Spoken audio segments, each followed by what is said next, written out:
Do të flasim tani edhe për skemën kombëtare të incentivave në sektorin e bujqësisë, ecurie deri tanishme, sepse deri në datën 30 maj është i hapur aplikimi për të përfituar nga fondet që ofron qeveria shqiptare në sektorin bujqësor për fermerët tanë. Më gjërësisht do diskutojmë me zotin Agim Rapaj, kryetar i Këshillit Agrobiznesit shqiptar. Zoti Rapaj, mirë se erdhët. Faleminderit për ftesën. Ka të dhëna deri tani si ka qenë ecuria e aplikimeve nga ana e fermerëve? Po ka të dhëna nga informacionet që ne kemi, deri para pak ditësh, ka kaluar numri mbi 61.000 fermerë që kanë aplikuar për skemën kombëtare, për të 8 masat që skema kombëtare mbështet për periudhën e 2025 në vazhdim. E lem për në ditë fundit ne, ose e len edhe fermerët si kurse e lem kemi natyrën përgjithsisht? Zakonisht ndodh kjo, por unë do të bëja thirrje fermerëve edhe këto 3-4 ditë që kanë mbetur, të aplikojnë, veçanërisht do ju bëja thirrje atyre grupimeve, atyre individëve që nuk plotësojnë kriteret si individ, por të bashkohen dhe të krijojnë mundësinë e një aplikimi, sepse mundësia për të financuar si vjetë është shumë e sigurt, për arsye sepse fondet janë në dispozicion, por jo vetëm kaq, por është edhe premtimi që pavarësisht nga fondi që është në dispozicion, si që ka bërë dhe herët vitin e kaluar, qeveria do të verë përsëri fonde shtesë për të mundësuar që të gjithë ata që aplikojnë të kenë mundësin të disbursohen. Pra nëse kalohet 4.4 miliardëshi, mendohet që me akt normativ, do të alokohet fond tjetër. Po, me akt normativ të kalohet fond tjetër. Prandaj i nxis fermerët që për këtë periudhë që ka mbetur në të 8 masat që janë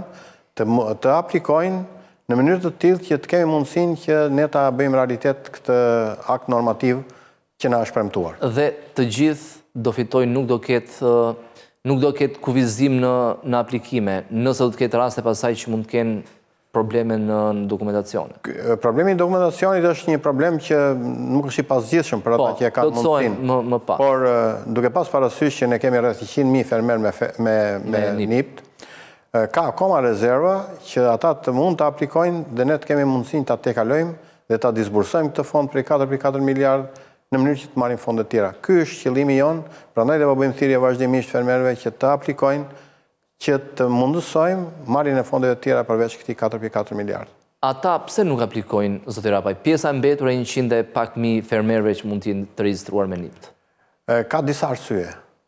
E para, shumë nga ekonomitë bujqësore që kanë aplikuar dikur janë larguar nga fshati për arsye të emigracionit. Pra janë regjistruar si ferma dhe shumë nga NIPT-et nuk janë aktiv. Ky është një nga elementet. Elementi i dytë ka të bëjë pastaj me mungesën e njerëzve që do të aplikojnë. Kanë mbetur tashmë në zonat rurale. Janë të moshuar që s'kan fuqi. Është pikërisht kjo arsye që jo vetëm s'kan fuqi, por edhe janë lodhur me këtë proces për arsye sepse ka pas raste që nuk kanë fituar, nuk janë kualifikuar, dhe kjo është një arsye që ata nuk marrin iniciativën, por ne nxisim gjithmonë që nëpërmjet agropikave, nëpërmjet drejtorive të ekstensionit bujqësor, të agjencisë e ekstensionit bujqësor, nëpërmjet njerëzve të cilët e njohin këtë proces, të kenë mundësi të aplikojnë. Aplikimi është online, nuk është se ka vështirësi në aplikim, e rëndësishme është pastaj që të plotësojnë dokumentacionin. Po vjet re edhe këtë vit trendi për të bashkuar gjithmonë më shumë, sepse edhe ministria në vetvete e ka si qëllim bashkimin, pra të stimulojnë nëpërmjet formave të ndryshme bashkimin e fermerëve. Është vetëm një zgjidhje që ne të mundësojmë kalimin e disa pengesave të cilat na janë bërë barrierë gjatë gjithë kësaj periudhe. Shumë nga fermerët, nga subjektet bujqësore, që nuk janë pak, po janë rreth 60-70%, nuk kanë mundësinë për të plotësuar të gjitha kriteret, veçanërisht në blegtori. Nuk plotësojnë numrin e krerëve, në bujqësi nuk plotësojnë sipërfaqen e tokës, apo disa të tjerë nuk kanë NIPT-in aktiv, dhe të gjitha këto vështirësi bëjnë që një pjesë e mirë e fermerëve të mos aplikojnë. Dhe kjo është arsyeja që ne duhet, me këtë grupim ne duhet të punojmë në mënyrë që të rrisim sa më shumë dhe të kapim shifrën maksimale që është 100.000. Është e thjesht të bashkohen, sepse ne themi shpesh dy mendje nuk bëhen bashkë. Tani, koncepti bashkimit si që ka qenë, nuk ka rezultuar efektiv. Kooperativa që ne të bashkonim tokat e tjera me radhë, asetet e tjera, nuk funksionoj për shumë arsye. Edhe për shkak të kujtimeve të vjetra. Të kaluarës, por edhe shoqëritë e bashkëpunimit bujqësar, cilat ishin një formë tjetër më atraktive dhe më përparuar se kooperativa, edhe kjo nuk na funksionoi, për arsye sepse ne nuk i morëm masat ashtu siç duhet, që këtë formë të re, të ndryshme nga kooperativa, por me konceptin e njëjtë të kooperimit, nuk arritëm dot që ta realizojmë. Në 104 SHVB që u regjistruan në QKB, nuk arritën të ishin funksionale për qëllimin për të cilin ato u krijuan. Tashmë, Këshilli i Agrobiznesit, prej shumë kohësh, po mundohet që të fusë një koncept të ri atë të njësive të shërbimit, që do të thotë që tashmë njerëz të specializuar dhe grupimet të specializuara për ta kuptuar se ç'është njësia e shërbimit në radhë të parë për mekanikën, po kujtojmë ish SMT-t, stacione makinave dhe traktorëve. Është një ndër grupimet që duhet realizuar. Pra të bashkojnë pajisjet. Bashkojnë pajisjet, po të bashkojnë dhe njerëz të profileve të ndryshme në një grupim, në mënyrë të tillë që ky grupim t'ju shërbejë shumë fermerëve, të cilët nuk e kanë mundësinë për të vënë në dispozicion për të punuar tokën e tyre me mjetet që ata kanë. Është e pamundur që 300.000 fermerë të regjistruar, mbi 300.000 fermerë të regjistruar, të kenë traktor, të kenë makineri bujqësore, të kenë gjithë atrezatorët e nevojshme. Është improduktive. Nuk mund të realizohet një gjë e tillë. Por një qendër t'ju shërbej një grupimi më të madh fermerëve është më se mundur për të realizuar. Pse nuk realizohet? Nuk realizohet sepse ne nuk e kemi promovuar këtë, nuk e kemi mbështetur siç duhet. Këtë njësi shërbimi. Ka shembuj zoti Rapo që funksionon? Ka shembuj dhe un kam parë nga afër dhe po ndjekim nga afër njësitë e shërbimit të Ullirit. Janë grupuar individ me vullnetin e tyre, po ka funksionuar me vullnetin e tyre, kanë marrë rjeta, kanë bler rjeta, kanë bler pajisjet shkunce, kanë bler pajisjet spërkatjes, kanë bler pajisjet për krasitjen. Dhe i përdorin të gjithë. Dhe kanë krijuar një grup i cili u punon dhe u shërben shumë fermerëve. Dhe këtu ata ndajnë midis tyre edhe pjesën e fitimit secilit. Por kjo njësi shërbimi kërkon tashmë që ligji që është bërë për shoqëritë e bashkëpunimit bujqësor të amendohet dhe t'ju shërbej këtyre njësive të shërbimit. Veçanërisht t'ju shërbej për kontratën. Sepse këto njësi shërbimi veprojnë dhe bazohen mbi bazën e kontratës. Kontrata duhet mbrojtur, duhet formësuar dhe duhet asistuar për të lidhur kontratë dhe duhet nxitur fermerët të lidhin kontratën. Ky është elementi i parë i rëndësishëm. E dyta është subvencioni. Këto njësi shërbimi nuk subvencionohen, sepse kriteret janë të tilla që i përjashtojnë nga subvencionimi. Por këto pa subvencionim nuk mund të funksionojnë. Ne nuk kemi mundësinë që ta subvencionojmë 354.000 fermerë në të tërë vendin, apo të subvencionojmë shumë nga proceset të cilat i kemi subvencionuar deri më sot. Por këto njësi shërbimi ne mund t'i subvencionojmë nëse ne ndërtojmë një ligj të tillë dhe një skem kombëtare dhe një udhëzim të tillë që këtyre njësive të shërbimit t'ja njoh si aset, si kolateral, t'ja njoh kontratën. Kontrata është baza mbi të cilën funksionojnë këto njësi shërbimi. Elementi tjetër ka të bëjë pasaj me drejtuesit e këtyre njësive të shërbimit. Edhe ne nuk kemi ndërtuar të gjithë ato element të domosdoshëm që ne të kualifikojmë drejtuesit e këtyre shërbimeve, po njëkohësisht të kualifikojmë edhe ekspertët e këtyre shërbimeve, sepse ka rëndësi shumë kualifikimi i tyre. Kemi parë qendrat e agroservisit në Gjermani, të cilat janë mjaft kualifikuara në këtë drejtim dhe janë shembuj. Ne kemi pasur shembuj nëpërmjet GIZ-it gjerman, dikur GTZ-ja, ne kemi ndërtuar modele në Shqipëri. Ndërtuam mbi 54 modele për ish SMT-t, qendrat e agroservisit që ne i quajtëm. Dhe këto shërbenin jashtëzakonisht mirë për fermerët, duke dhënë mjete me qira, ata që si kishin gjitha, duke u shërbyer atyre në gjithë procesin e prodhimit dhe njëkohësisht duke ndërtuar dhe një marrëdhënie pastaj edhe për farat, fidanat e tjera me radhë, që një pjesë e mirë të këtyre shërbimeve e kryejnë qendrat e grumullimit. Por qendrat e grumullimit nuk kanë këtë funksion, kanë një funksion, kanë tjetër funksion.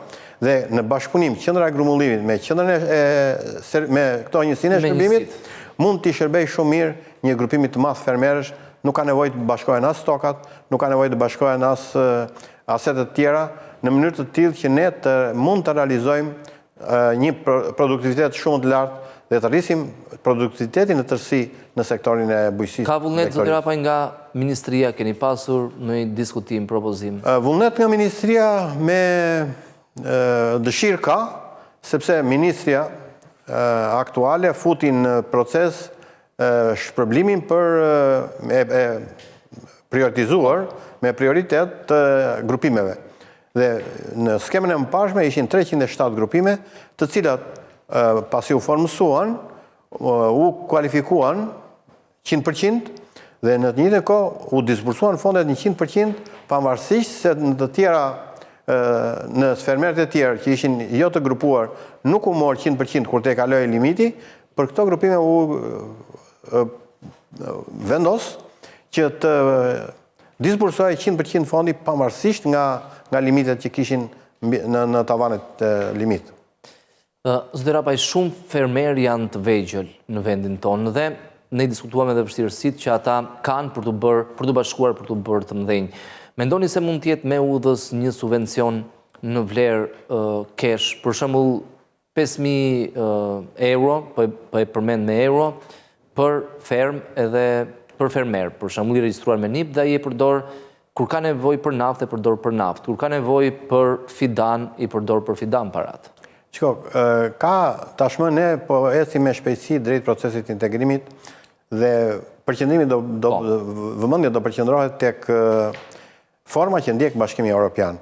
Por ne nuk duhet ta kopjojmë këtë, sepse për të ardhur deri në këtë stad që është Bashkimi Evropian ka përdorur disa forma. Disa forma me shumë eksperiencë. Dhe ka një eksperiencë goxha dhe ne nuk mund të kalojmë drejt për drejt tek forma e fundit. Ne kemi theksuar për shpërblimin për njësitë prodhimit, që ne nuk duhet të heqim dorë nga kjo mënyrë, por këtu veçojmë vetëm për cilësinë.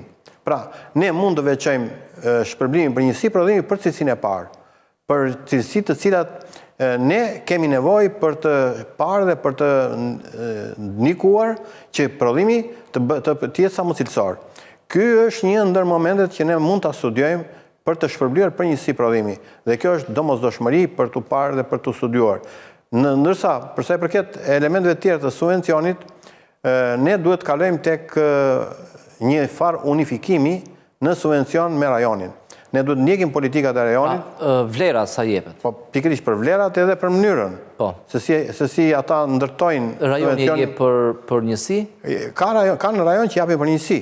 Ka në rajon që japin për sipërfaqe, që japin për numër krerësh. Ka si që bëjmë dhe ne. Ne duhet të shkojmë hap pas hapi në mënyrë të tillë që të mos kemi një konkurrencë të pandershme, që ne kemi objektivisht për arsye të fondeve. Dali me çmime më të larta pikërisht, dali me kosta më të larta. Pikërisht për këtë arsye, ne duhet të shohim rajonin në mënyrë të tillë që ne të jemi në paralel ose të jemi mbi rajonin, në mënyrë të tillë që ne të kemi mundësinë që të mbështesim gjithë këto subjekte që kemi në sektorin e bujqësisë. Por vëmendja jonë duhet përqendrohet tashmë tek kooperimi, tek ato grupime që ne përmendëm. Tek kooperimi sepse kemi rreth 72% të fermerëve individual, të cilët nuk japin produktivitetin e nevojshëm dhe të duhur dhe atë që mendojmë ne për ta realizuar. Këtu duhet përqendrojmë vëmendjen dhe këto njësi shërbimi, besoj mund të jenë një formë. Janë një formë dhe bile forma më eficiente që ne mund të përdorim. Por këtu kërkohet një punë në front. Këtu kërkohet punë nga Universiteti Bujqësor i Tiranës, i cili duhet të përgatisë dhe të kualifikoj sa më shumë që t'jetë e mundur për krah ekstensionistëve, sa më shumë që t'jetë e mundur ekspertët e këtyre dhe specialistët e këtyre njësive të shërbimit në format e ndryshme. Po njëkohësisht ne duhet patjetër që të kalojmë në një formë tjetër organizimi, të kalojmë nga njësi shërbimi individuale, të kalojmë tek një federat e njësive të shërbimit dhe një konfederat e tyre. Dhe ne duhet të kalojmë pastaj tek një element tjetër shumë i rëndësishëm që na mungon deri më sot. Ne na mungon ndjekja në vijimësi e veprimtarisë së këtyre njësive të shërbimit e SHPB-ve të tjerë me radhë. Nëse sot QKB-ja i regjistron SHPB-t, por në ligj është që duhet të regjistrojë dhe Federata e SHPB-ve, por me programin që ka QKB-ja nuk e regjistron dot. Prandaj ne na duhet një ndërhyrje në regjistrimin e këtyre subjekteve, në mënyrë të tillë që këtyre subjekte të ndiqet veprimtaria e tyre nga gjitha pikpamjet, në mënyrë që të asistohen dhe të bëhen politika më adekuate se që janë bërë deri më sot.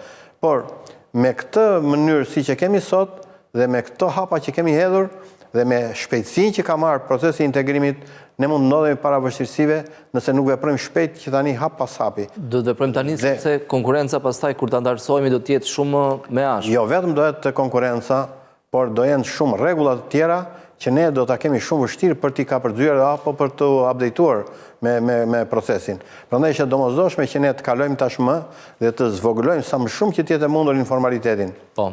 Kjo bëhet me incentiva për njësi. Ka një avantazh shumë të madh tani dhe unë pse them që të kemi grupimet, sepse grupimet duke pas parasysh që ulin në mënyrë të ndjeshme humbjet që na ndodhin në procesin e vjeljes së produkteve dhe këto humbje kthehen në të ardhra për shtetin në tërësi, po kthehen në të ardhra edhe për fermerët.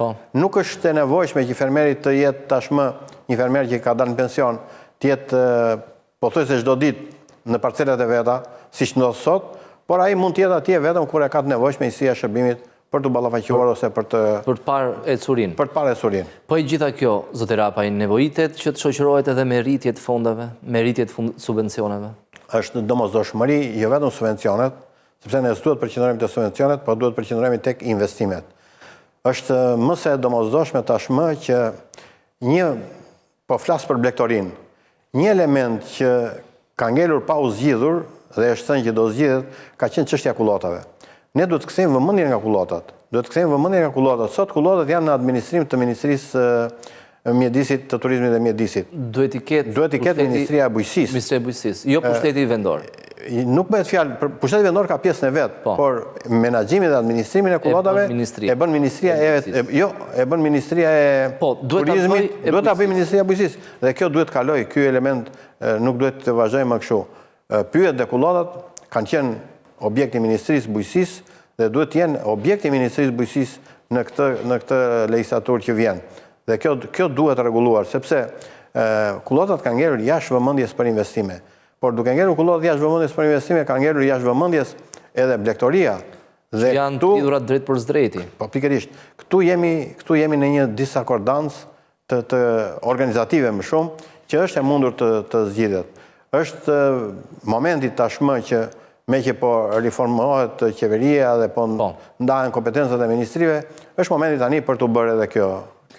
Sa duhet jetë, zotë Rapaj, për 2025-ën ky fond është në të njëjtat nivele krahasuar me 2024-ën, por të shpresojmë 2026 në kundërshtrimin tuaj, sa duhet jetë e mira s'ka fund, por të jetë një buxhet më i arsyeshëm për sa i përket subvencioneve? Për sa i përket shpenzimeve në radhë të parë, sepse buxhetit e ke fjalë. Buxhetit dhe shpenzimeve, ne kemi bërë një studim paraprak dhe na rezulton që të mbulojnë nevojat minimale të sektorit për të shërbyer të gjithë veprimtarive me minimumet e nevojshme duhen edhe 90 milionë euro të tjera.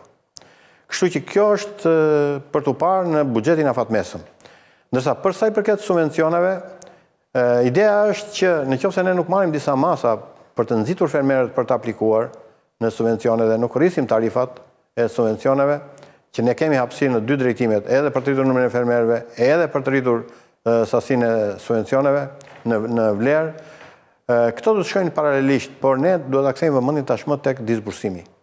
Sepse në horizont janë shfaqur disa burime furnizimi, disa burime financimi. E para është shfaqur në horizont 250 milionë euro të Bankës së Shqipërisë për duke pas parasysh në fokus bujqësinë. E dyta është Banka e Zhvillimit, e cila do të ketë përsëri në fokus bujqësinë. Ky 250 milionë, zotë Rapaj, është tranzitor derisa Banka për Zhvillim të jetë gati? Jo, ky do të vazhdoj. Jo, janë pavarur nga njëra tjetra. Ky do të vazhdoj hap pas hapi në mënyrë të tillë që të mbështet sa të jetë mundur gjithë veprimtarinë në këtë sektor. Që kanë shumë të vështirë për të marrë kredi në banka. Kjo ka ndodhur. Dhe bankat e nivelit dytë kanë ndryshuar tashmë edhe politikën e tyre, edhe vëmendjen dhe po punojnë fort që të futen në këtë proces. Një tjetër element i rëndësishëm që ne duhet t'i kushtojmë vëmendje për sa i përket burimin e financimit ka të bëjë me kolateralin. Ne nuk kemi kolateral të formalizuar që bankat ta marrin në konsiderat, por është tashmë një vendim qeverie që 70% të kolateralit ta mbuloj shteti. Edhe kjo është një masë mjaft e dobishme në drejtim të fermerëve. Po kështu edhe për interesat e kredive. Përsëri ka një interesim që një pjesë mirë të interesat kredive duhet ta mbuloj shteti. Këto burime financimi, por edhe Bergji ka një sasi të konsiderueshme fondesh në dispozicion për garancinë e kredive. Është dhe i pardi që është i pezulluar, por të shpresojmë që shumë shpejt do të jetë. Do të jetë patjetër, do të jetë sepse është të gjitha gjasat dhe do të jetë hapet këtë vit, zoti Rapaj, sipas besoj fundi i këtij viti, fillimi i vitit tjetër do të jetë disponueshëm edhe i pardi. Ndërkohë, një aspekt që shpesh herë kemi diskutuar edhe në studio për sa i përket një mini sektori të bujqësisë që është prodhimi. Kam shtypjen i shton shumë vlerën produkteve. Duhet fokusohemi edhe këtu, sepse kemi edhe një objektiv për 1 miliard euro eksporte bujqësore. Këtu ne duhet fokusohemi në 2 drejtime kryesore. Dhe prodhimi kam fjalën edhe për punimin e produkteve. Po, pikërisht duhet të fokusohemi në 2 drejtime kryesore. Drejtimi i parë ka të bëjë me rritjen e rendimentit në asetet që ne kemi. Kemi 2000 hektar sera. Në 2000 hektar sera ne marrim një rendiment 800 deri në 1000 kuintal për hektar. Kapacitetet dhe përvoja na ka treguar që ne marrim rreth nga serat moderne të kohëve të fundit më marrësh 2500-3000 kuintal për hektar. Këtu kemi një rezervë shumë të madhe për të rritur prodhimin. Potenciali është aty. Është aty. E dyta, vazhdojmë të kemi sipërfaqe dhe territore ku ne mund të ndërtojmë sera të tjera. Pra dhe nga pikpamja ekstensive ne mund të realizojmë rritjen e prodhimit të perimeve kryesisht. Por edhe të frutave, edhe këtu kam parasysh rrushin në sera. Përsa e përket pastaj prodhimit të fushës, ne kemi kufizime dhe kemi një limit. Ne nuk mund të shkojmë tej limitit me mënyrën ekstensive. Prandaj edhe këtu ne duhet kemi parasysh që duke shfrytzuar kushtet klimatike që ne dalim një muaj përpara konkurrentëve tanë me prodhimet e fushës, ne duhet ta shfrytëzojmë këtë avantazh që kemi. Përveç atyre dëmeve që sjellin kushtet e këqija atmosferike, ne kemi edhe kushtet e mira, por ne duhet ta shfrytëzojmë të maksimalisht, sigurisht, në mënyrë të tillë që të ekuilibrojmë. Por këtu mbetet për të theksuar që ne duhet të stabilizojmë çështjen e sigurimeve të bujqësisë, të prodhimeve bujqësore. Do të pyesja për këtë, zoti Rapaj. Si mund bëhet kjo, sepse në Vlorë ose në Fier, qoftë edhe në Shkodër, dihet që ato toka është e sigurt që një herë në vit përmbyten. Kompania nuk hyn aty. Si mund bëhet? Këto nuk bëhet fjalë që ta realizojë vetëm kompania, sepse kompania nuk e ka realizuar dhe nuk do ta realizojë. Këtu bëhet fjalë bashkimi i 4 aktorëve. E para do të jetë fermeri në radhë të parë që të jetë interesuar që të mundsoj realizimin e këtij procesi, sepse është një proces që do të konkludohet me një kontratë. E dyta, aktori i dytë i rëndësishëm është shteti me donatorët. Shteti me donatorët është shumë i rëndësishëm për arsye sepse shteti duhet marrë një pjesë të riskut për sa i përket primit. Donatori duhet të jap një mbështetje si garanci për të vazhduar këtë proces dhe mandej janë shoqëritë e sigurimit ato që do ta konkludojnë procesin. Pra, shteti, donatorët, fermeri dhe shoqëritë e sigurimit janë aktorët që duhet të punojnë në front në mënyrë të tillë që të ndërtojnë një akt ligjor apo nën ligjor, si ta gjykojnë ekspertët, në mënyrë të tillë që të koordinohet veprimtaria e tyre dhe të gjithë aktorët të ndihen të sigurt dhe të mbështetur për sa i përket këtij procesi. Ky është modeli turk, zoti Rapaj? Ky është vetëm model turk, është modeli i përgjithshëm që funksionon, por Ministria e Bujqësisë ka angazhuar kompani turke të specializuara për të na dhënë asistencë dhe shpresoj që do ta kemi këtë asistencë. Janë bërë disa takime, sepse edhe Banka Botërore është e interesuar për ta realizuar një proces të tillë dhe ky është një element që është një ndër prioritetet që duhet ndjekur krahas financimit. Domethënë, përmendëm në fillim kooperimin, që është prioritet duhet ndjekur, përmendëm mekanizmin, inovacionin, digitalizimin, që është përsëri një element i rëndësishëm, një fushë e rëndësishme që duhet ndjekur, financimin që mbetet përsëri dhe mbetet pastaj aktet ligjore për të mbështetur këto. Këto janë 4 prioritetet që ka ndjekur Këshilli i Agrobiznesit dhe do të ndjek edhe në vijim, por duke ju vënë këtyre 4 fushave dhe procesit kooperimit, duke vënë një kuror. Dhe kurora e kësaj është cilësia. Nëse ne do të përqendrohemi tek cilësia, ne do të kemi mundësi të realizojmë atë objektiv të cilin nuk i kemi realizuar deri më sot, që janë të ardhurat për 1000 hektar tokë, rritja atyre. Po, dhe nëse mund të shtoj diçka tjetër, zoti Rapaj, një kontrat futures quhet në tregjet financiare, por në sektorin e bujqësisë është që sot grumbulluesi dhe fermeri nënshkruajnë kontratë që në datën kaq me këtë çmim do ta blej produktin. Kjo praktikë mendoni se ka vend për të zbatuar në Shqipëri? Kjo për njësitë e shërbimit e theksova është domosdoshmëri. Por kjo kontratë duhet mbështetur me disa akte të tjera që ne nuk i kemi. E para duhet kthyer arbitrazhi veçanërisht për bujqësinë. Nëse që këto kontratat mos shkojnë të gjitha në gjykatë sepse dihet si është procesi shqiptar, kur të vjen radha, por këto kontratë i gjykojë arbitrazhi që gjykojnë në mënyrë administrative. Këto të jenë tituj ekzekutiv, në mënyrë të tillë që kontratat të marrin vlerën që duhet, dhe nëse ne realizojmë një mbështetje të fortë të kontratës, ne kemi zgjidhur një sër vështirësish, të cilat nuk kemi për të zgjidhur me mënyra të tjera. Bota ka treguar që përmes korrekcisë së realizimit të kontratës, ajo ka bërë të mundur që procesi të ecë përpara.